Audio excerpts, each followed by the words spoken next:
बच्चों में विकास संबंधी विकार, ध्यानहीनता या फिर अति क्रियाशीलता विकार। ध्यानहीनता या अति क्रियाशीलता विकार क्या है, जिसे ADHD कहते हैं। ADHD के मुख्य लक्षण ध्यानहीनता, अति क्रियाशीलता और आवेग होते हैं। ये लक्षण सीखने और पारस्परिक संबंधों में आने वाली कठिनाइयों के कारण प्रकट होते हैं, जिससे भावनात्मक समस्याएं पैदा हो सकती हैं, या आत्मसम्मान में कमी, जिससे महत्वपूर्ण कार्यात्मक समस्याएं उत्पन्न हो सकती हैं। ध्यान न्यूनता या अति क्रियाशीलता के कारण क्या हैं? अनुसंधान से पता चला है कि ADHD प्रभावित बच्चों के मस्तिष्क में कई महत्वपूर्ण क्षेत्र अलग अलग तरीके से क्रियाशील होते हैं। इनमें प्रीफ्रंटल क्षेत्र, बेसल गैंग्लिया और सेरिबेलम शामिल हैं।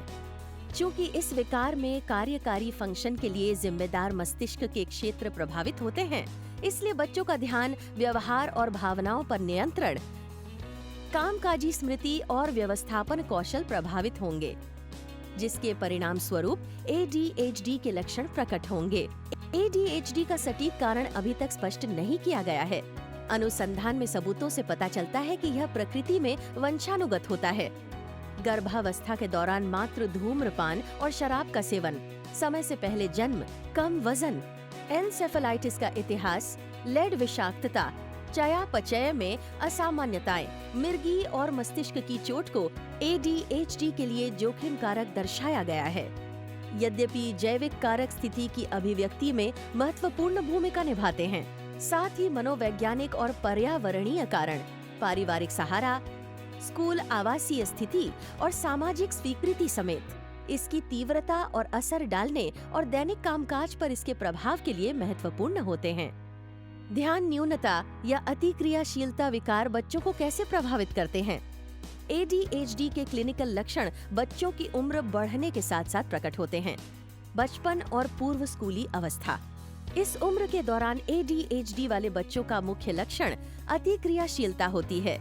वे ऊर्जावान होते हैं और अक्सर भाग दौड़ या उधम मचाए रहते हैं। कुछ बच्चे रोते भी रह सकते हैं और आसानी से अपना आपा खो सकते हैं। वे घटनाओं के प्रति जरूरत से अधिक भावनात्मक प्रतिक्रिया दे सकते हैं और आसानी से उत्तेजित या क्रोधित हो सकते हैं। साथ ही कुछ को नींद की समस्या भी हो सकती है। स्कूल जाने की उम्र, इस उम्र के दौरान ध्यानहीनता से संबंधित समस्याएं तेजी से स्पष्ट हो जाएंगी। बच्चों को सीखने में कठिनाई हो सकती है।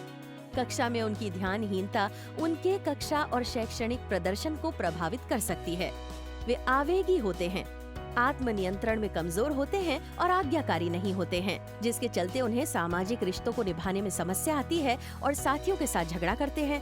कुछ बच्चे विरोधी प्रवृत्ति, जोखिम लेने वाले या खतरनाक व्यवहार भी दिखा सकते हैं। बचपन की समाप्ति और प्रारंभिक किशोरावस्था, हालांकि इस अवस्था में अति क्रियाशीलता की गंभीरता में कमी आ सकती है, लेकिन ध्यानहीनता और आवेग के लक्षण अक्सर बने रहते हैं। संभावित समस्याओं के नए क्षेत्र उभर सकते हैं, जिसमें पारस्परिक संघर्ष, लड़ाई या नशीले पदार्थों का सेवन शामिल हो सकता है। वयस्कता, इस अवस्था में मुख्य लक्षण ध्यानहीनता और आवेग होते हैं। ADHD से प्रभावित वयस्कों को काम पर ध्यान केंद्रित करने में कठिनाई हो सकती है। बेचैनी, बेतरतीबी, अक्षमता, अधीरता और आवेग के लक्षण बने रहने की संभावना हमेशा रहती है। ध्यानहीनता या अति क्रियाशीलता विकार से प्रभावित बच्चों की मदद कैसे करें? ADHD से प्रभावित बच्चों की उपचार रणनीति उम्र के अनुसार बदलती रहती है। जैसा कि कई अंतर्राष्ट्रीय अध्ययनों से दर्शाया गया है, मेडिकल थेरेपी और व्यवहार थेरेपी प्रभावी रणनीति साबित होती हैं। 6 साल से कम उम्र के पूर्व स्कूली बच्चों के लिए प्रारंभिक उपचार के रूप में व्यवहार थेरेपी की अनुशंसा की जाती है। यदि व्यवहार थेरेपी से बच्चों की स्थिति में सुधार नहीं होता है, तो मेडिकल थेरेपी की आवश्यकता हो सकती है। 6 साल या उससे अधिक उम्र के स्कूली बच्चों के लिए और अधिक गंभीर लक्षणों वाले किशोरों के लिए मेडिकल थेरेपी का उपचार सबसे पहले किया जाता है। मेडिकल थेरेपी ADHD के मुख्य लक्षणों को नियंत्रित करने, ध्यान में सुधार करने और अति क्रियाशीलता व्यवहार को कम करने में बहुत प्रभावी होता है, जबकि व्यवहार थेरेपी और शैक्षिक समर्थन सीखने में सुधार करेगा और व्यवहार संबंधी समस्याओं को कम करेगा। ध्यान न्यूनता या अति क्रियाशीलता विकार से प्रभावित बच्चों का दृष्टिकोण क्या होता है? अनुसंधान से पता चला है कि ADHD से प्रभावित बच्चों में से 80% में किशोरावस्था तक और 65% में वयस्क अवस्था तक इसके लक्षण बने रहते हैं। व्यक्ति दैनिक जीवन और पसंद के पेशे में किस हद तक समस्याओं से निपट सकता है, यह अन्य कई कारकों पर निर्भर करता है, जिसमें प्रदर्शित लक्षणों की गंभीरता और किस्म, गंभीरता और संबंधित दशाओं की संख्या, व्यक्ति की बुद्धिमत्ता, परिवार की स्थिति और उसके उपचार शामिल हो सकते हैं। ADHD से प्रभावित बच्चों की सही समय पर पहचान और हस्तक्षेप बहुत महत्वपूर्ण है।